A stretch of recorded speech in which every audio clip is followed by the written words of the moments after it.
ikaw lang ang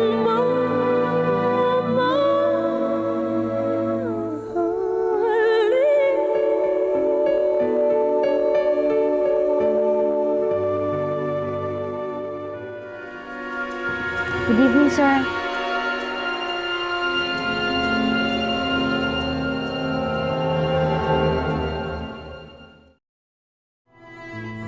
Excuse me. Pwede ba kaming makidaan? Pasensya na po.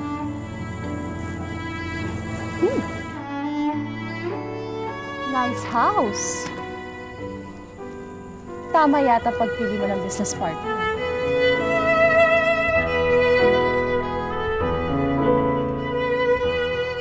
Do you know each other ba? Siya ba yung sinasabi mong girlfriend mo? Oo, si Clarissa. Come on, kaibigan ko.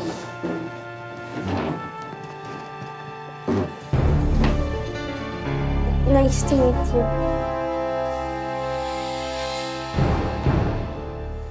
Good evening, Ma'am Beatrice. Hi. Sige. Halika, sumunod ka sa akin. Excuse me. Yan! Winner ang bagong duster ng mami ko. Beautiful. Huwag mo nga ako bulayan, bakla ka. Hindi nga! Ang ganda-ganda. Tingnan mo, ganda-ganda ng color, di ba? Ang galing talagang pumili ni Clarissa. Akala ko ba ikaw ang bumili nito? Barin mo na nga ito ng balakal ko. Mamu, wag masungit, baka pumangit. Ano ka ba, niragalong ka ng anong bata eh. Kasi baka mamaya kung ano namang naisipan gawin ng batang yun, maibili lang ako ng damit eh. Mamu, sa true lang, masaya ka. Tama na ang galit. Sinusuyo ka na nga ng anak-anakan mo, pasuyo ka na. Kumusta na kaya si Clarissa? Pantayan mo siya, ha? Kasi baka mamaya kung ano namang gulo mapasukan ng batang yun, eh.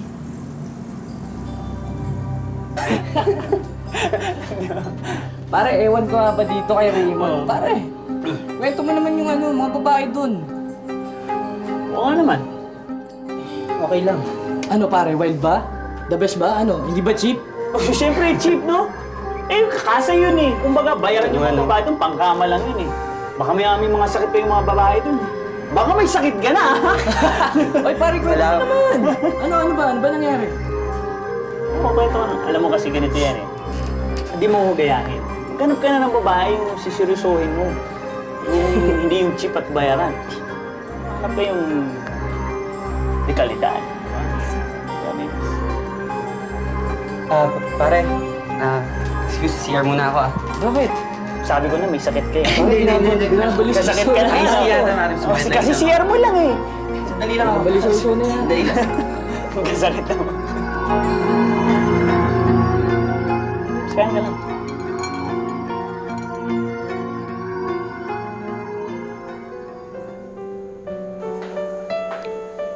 Hoy, Nay, anong sinisilip mo dyan? Tulungan mo ako doon. Nay, kilala niyo ba yung kausap ni Sir Tony? Hindi. Ngayon ko lang siya nakita eh. Bakit? Wala, Nay. Kasi kanina nakasalubong ko siya. Tapos parang ang bait-bait niya. Paano naman? Hindi naman lahat ng mayaman kasing sama ni Beatrice. Ayaw ko, Nay. Ang gaan-gaan mo ng loob ko sa kanya. Parang ang tagal-tagal ko na mo siyang kakilala. Imposible. Paano mo naman siya makikilala? Ako, halika na. Baka mahuli na naman tayo ni Ma'am Beatrice.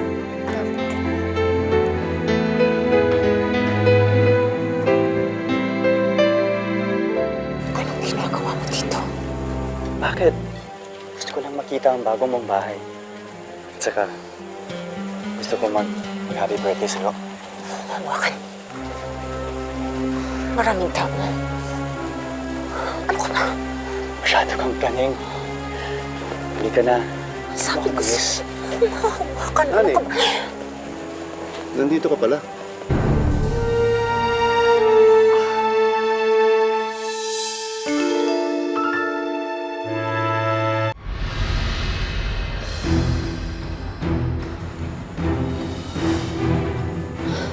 Ay, Alam mo, kanina pa hinahanap ng mga bisita natin. Kinakausap ko lang kasi itong head waiter. Ang sabi ko sa kanya, siguraduhin niya na tama ang trabaho niya. Siguraduhin mo na hindi ka papalpak ngayong gabi. Ayokong mapahiya sa mga business partner ng asawa ko.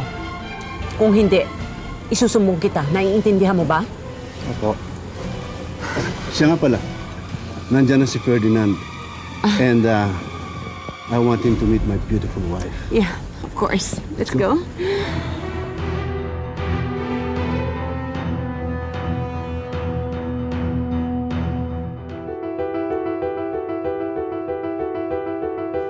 Raymond, pwede ba tayo mag-usap? Huwag dito. Baka makita tayo. Raymond, nakikiusap ako. Huwag kang magsasalita. Huwag mo sasabihin. Doon ako sa kasang nagtatrabaho. Delikado dito. Baka makita tayo ni Mark. Raymond, nagmamakaawa ako, please. Huwag mo sasabihin. Naging customer kita sa kasang yun. Raymond, please. Hindi ako magsasalita. Huwag ka rin magsasalita. Huwag mo sabihin sa kanilang, alam mo na, nabading ako. Maliwanag ba yun? O sige, excuse.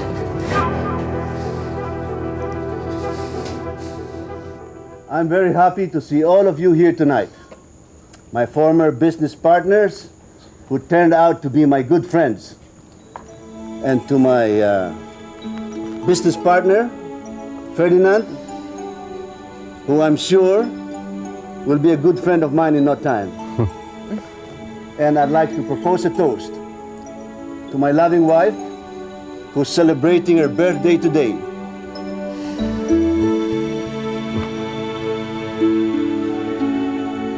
And this will also serve as a sort of a housewarming. Because as you all know, we just bought this house. And I hope it will give us more love and success. Not only for me and my family, but to all of you, my friends. I hope you're having a good time. And thank you for coming. Cheers!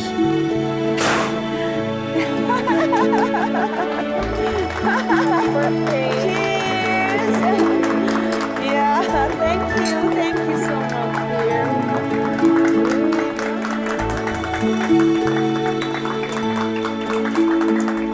Thank you for coming. Lovely. Grabe, no? Nakita mo yung mga mukha ng mga barkada ko?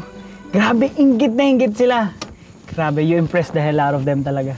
Salamat. Pero alam mo, hindi ko gusto yung tingin ng Raymond na yun sa'yo eh. Alam, parang, feeling ko parang may gusto siya sa'yo eh. Hindi, siguro friendly lang talaga siya. Friendly? Si Raymond magiging friendly? I doubt it. Pihikan sa babae yun eh.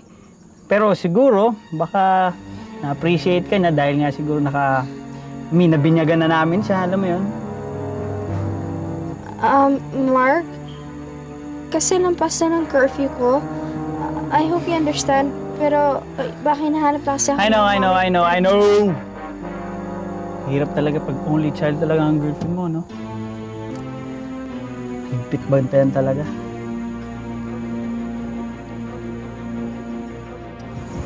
Sorry na. Naman ako ibig sabihin doon eh. Kasi bago pa lang kasi ako sa mga babaeng katulad mo. Yung binabantayan, iniingatan. Sasanay din ako.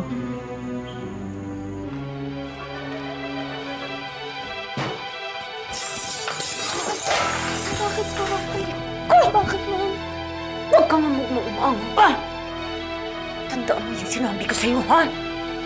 Huwag mo kayo mag-alala. Wala akong sasabihin. dapat lang. Isa kasi ano dun sa kukote mo na kapag nagkabukuhan, walang maniniwala sa hampas lupang katulad mo! Ha? Apo, wala siya! Ayoko na makalat.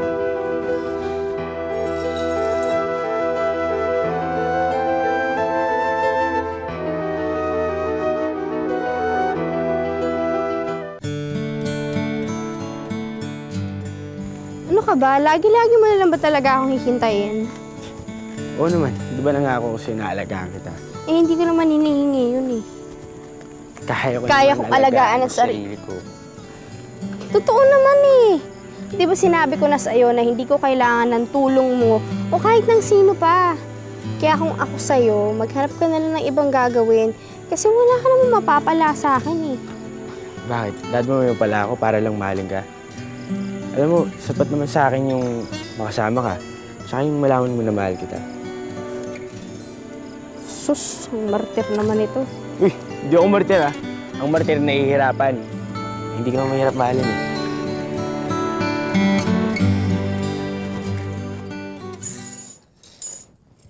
Nay! Nay, kayo ho pala. Kala ko naman kung sino. Bakit? Sino bang akala mo?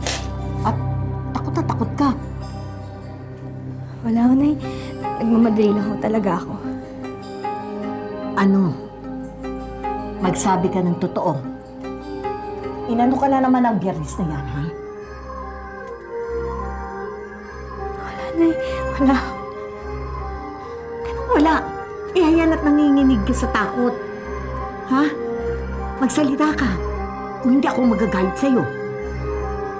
Nangako ho kasi ako na hindi ho ako magsasalita, Nay. Kaya lang ho natatakot ho kasi ako. Ano ba pinagsasabi mo? Kanino ka natatakot?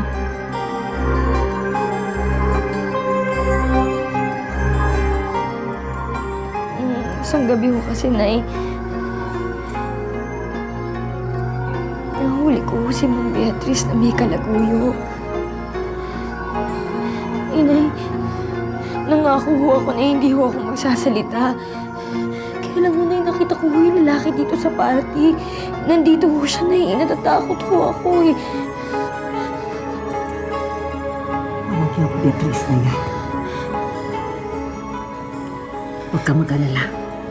Aalalayan kita. O sige, sumunod ka na sa akin dito, ha?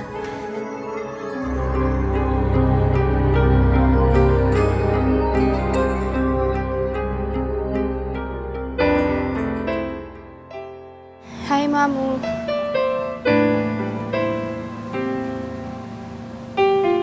Kamusta yung araw niyo?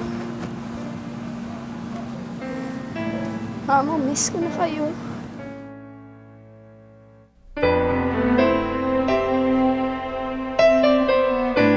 Wala naman talaga nangyari sa amin nung Raymond na yun eh. Tinanggap ko lang yung alok ni Gina. Kasi kailangan ko kayong ibilan ng gamot. Mamo, lahat gagawin ko para sa inyo. Mapagaling lang. Wala akong hindi gagawin.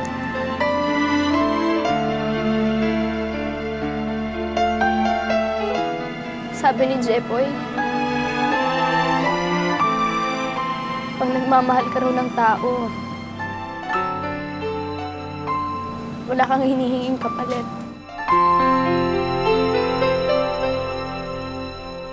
Alam ko na yung ibig sabihin niya nun. Kasi yung nararamdaman ko para sa inyo. Sa inyo lang. Kaya sana,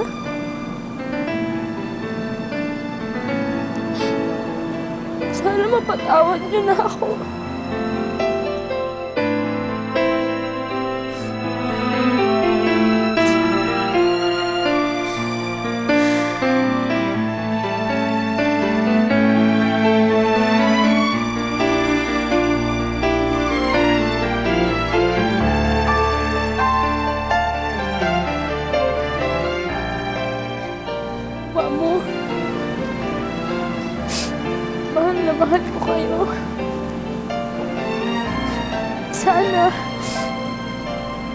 Sana mahal niyo pa rin ako.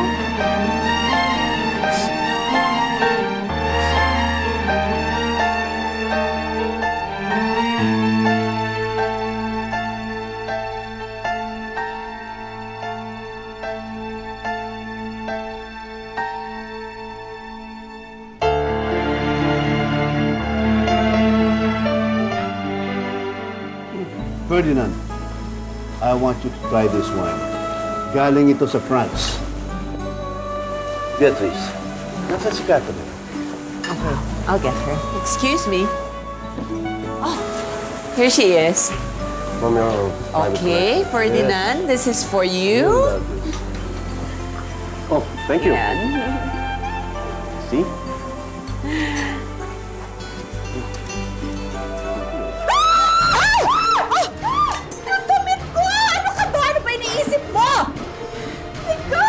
Sorry hindi ko sinasadya. Vanessa, it's okay. Pasensya na po, ma'am. Huwag mo ko gagalawin dahil magpapansa!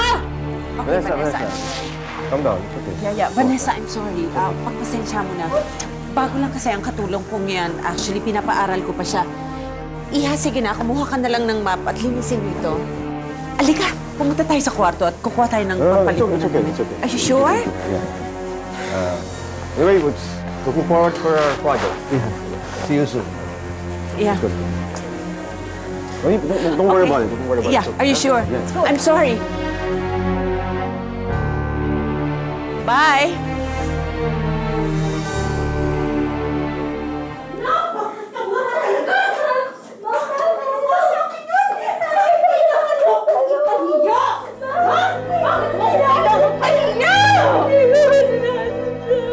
Hindi sinasadya. Eh kung sa'yo ko kaya gawin mo din ako. Yan! Yan! Yan! Yan!